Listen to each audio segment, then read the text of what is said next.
Class 9th, we are continuing the lesson Working of Institutions.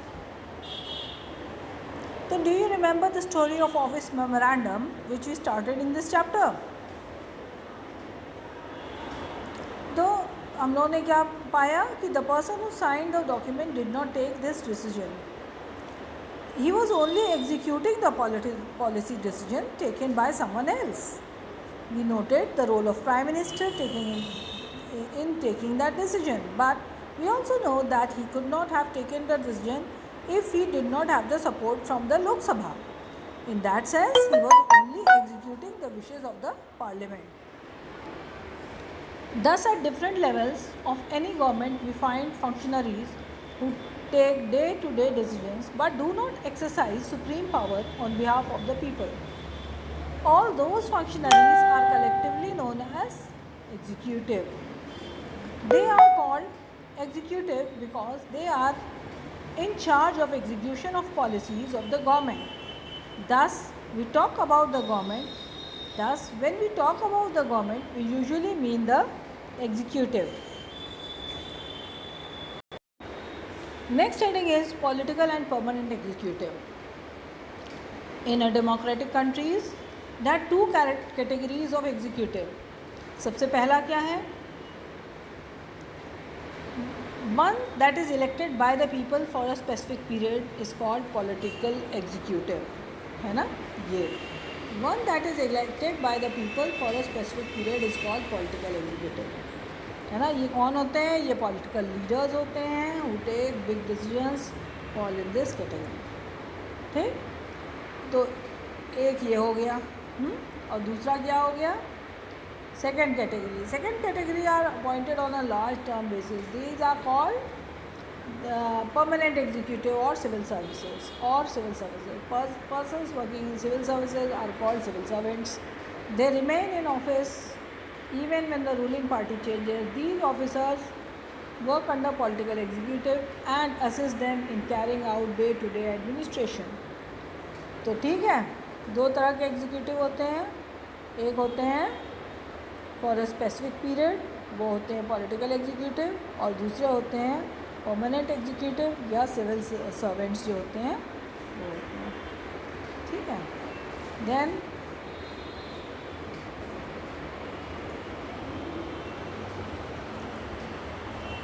You might ask why does political executive have more power. कि तुम लोग कह सकते हो कि पॉलिटिकल एग्जीक्यूटिव मतलब जो नेता लोग होते हैं उनके पास ज़्यादा पावर होता है than non-political executive. Why is a minister more powerful than a civil servant? Civil servant is usually more educated and has more expert knowledge of the subject.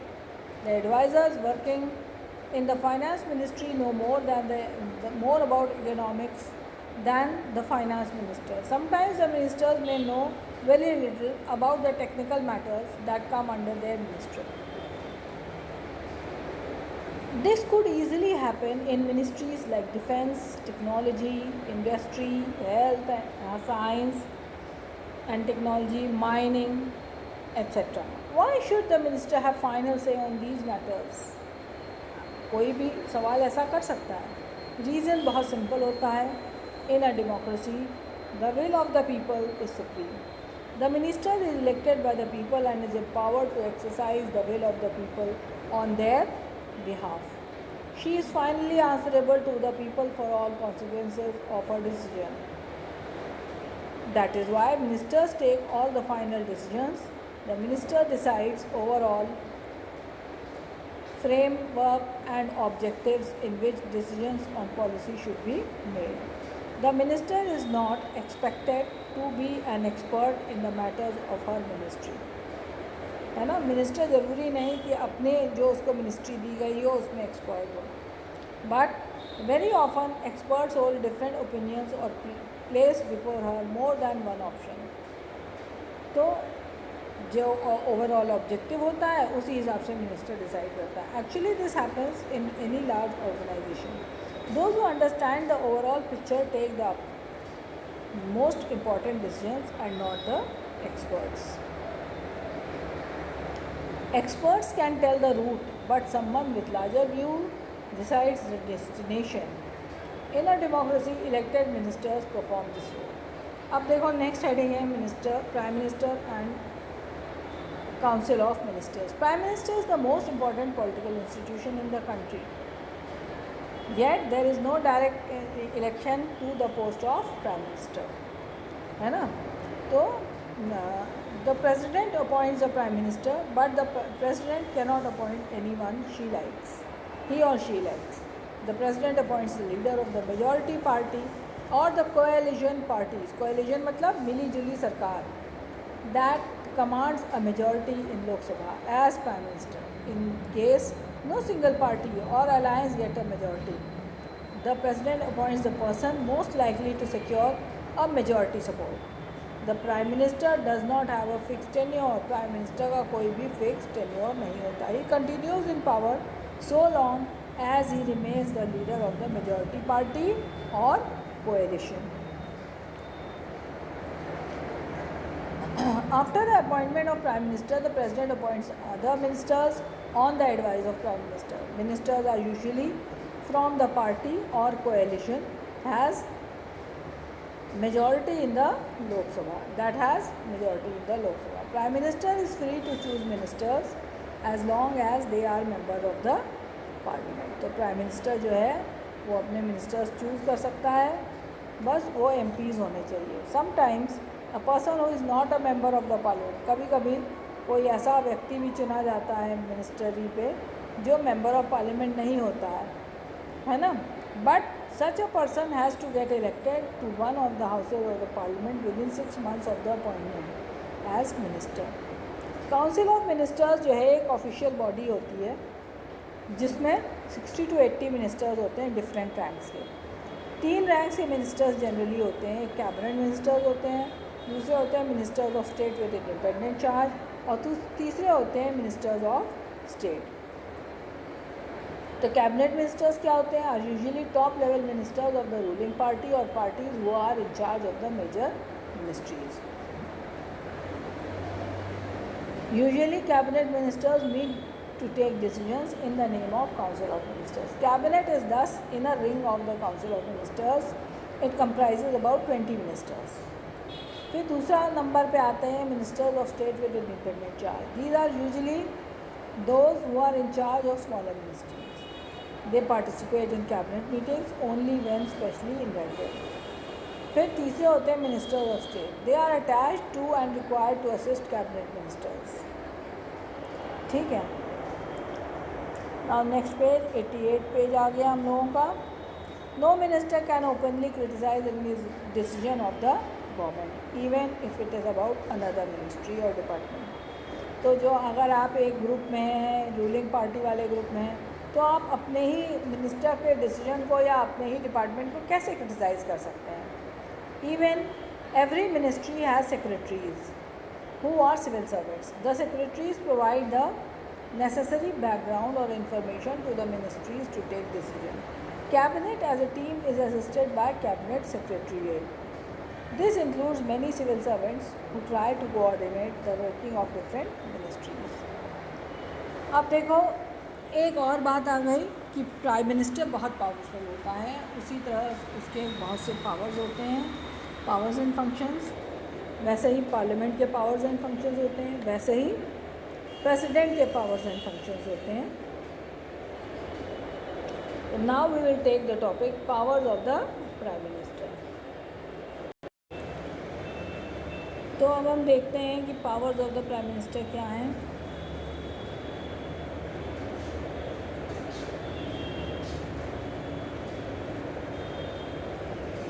The Constitution does not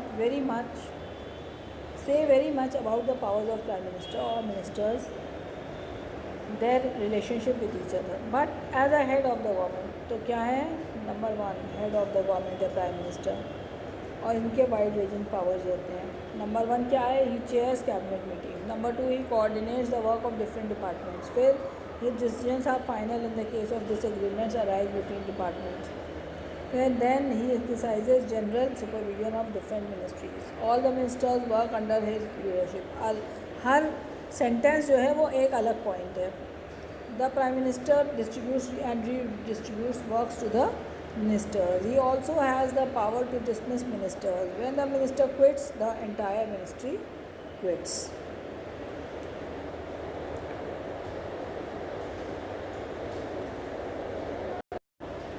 Then ये हमें समझ में आ गया कि prime minister is the most powerful one in a democracy.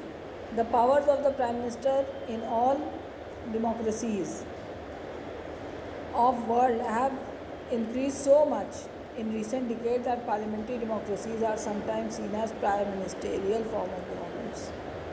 ठीक है, prime minister controls the cabinet, है ना. देखो, prime minister controls the cabinet and parliament through the party. Media also contributes to this trend by making politics and elections as a competition between top leaders of party. In India, we have seen such a tendency. ठीक है.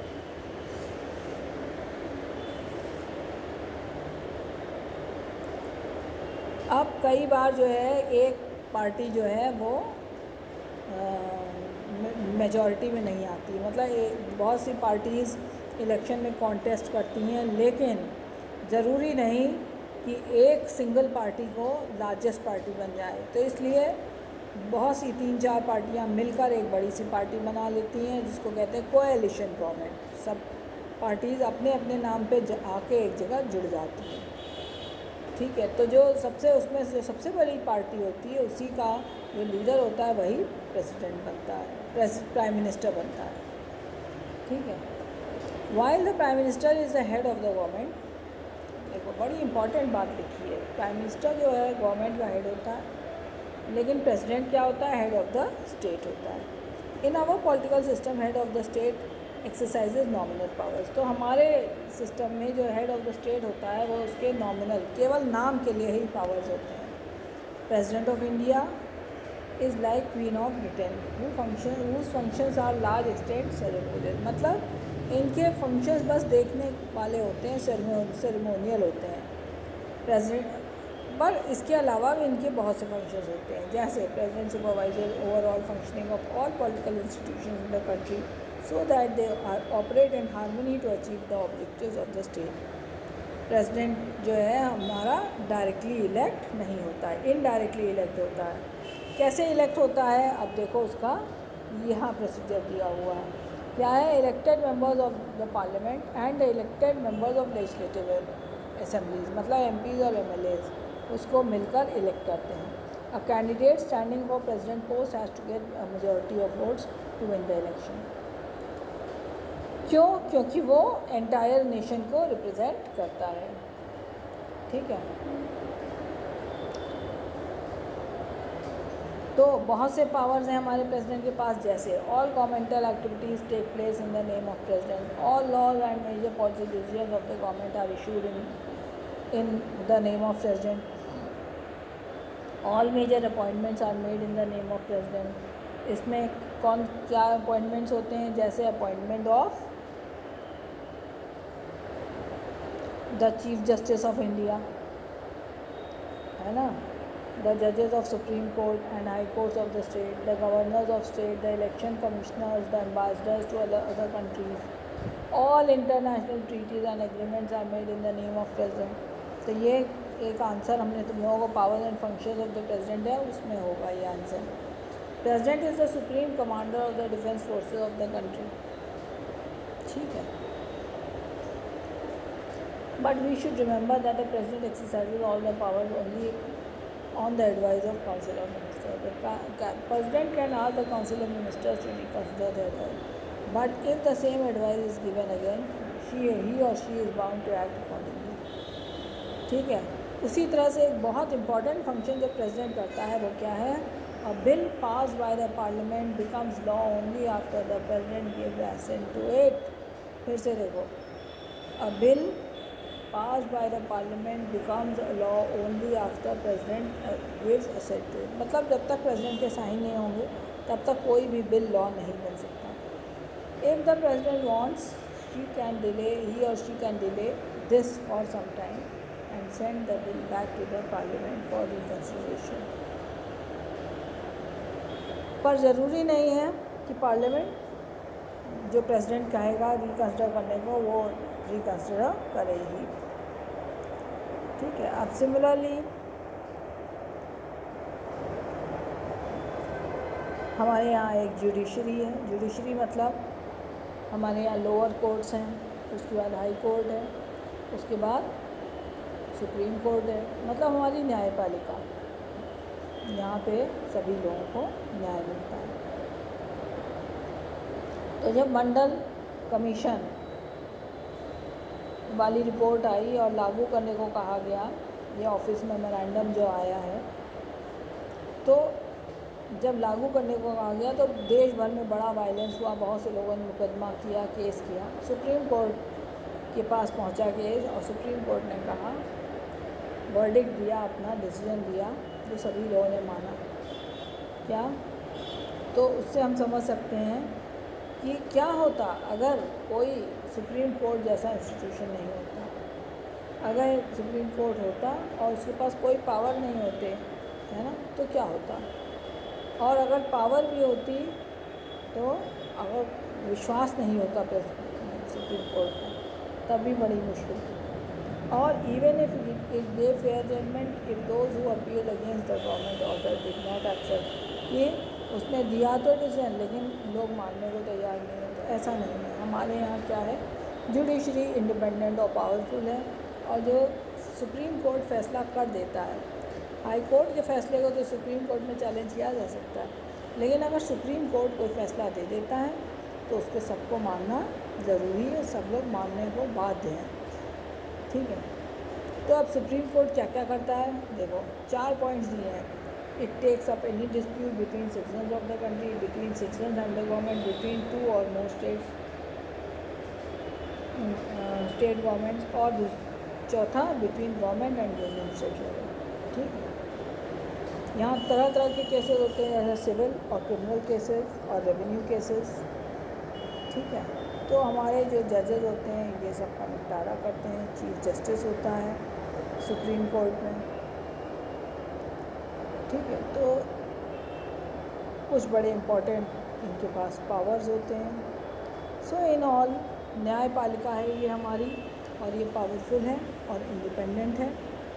ठीक है। इसके अलावा जो बहुत गरीब लोग होते हैं वो पब्लिक इंटरेस्ट लिटिगेशन भी फाइल कर सकते हैं। ये क्या होता है,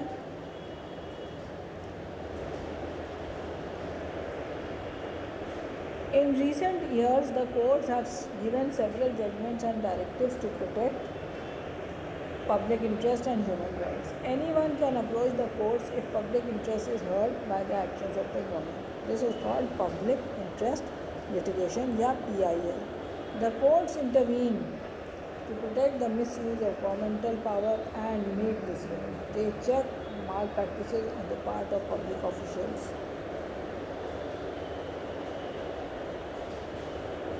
That is why judiciary, they check malpractices on the part of public officials. That is why the judiciary enjoys a higher level of confidence among the people. So children, I suppose we have completed the lesson.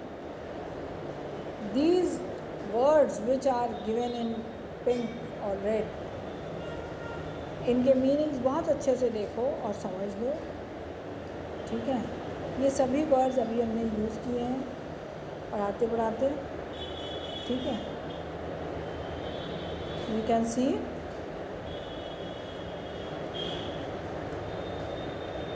President of India in the picture and Chief Justice J.S. Khehar administering N oath, है ना, जो श्री रामनाथ कोविंद को president बनने की oath दिला रहे हैं। ठीक है। So this is how we have completed the lesson working of institutions. ठीक। Thank you children.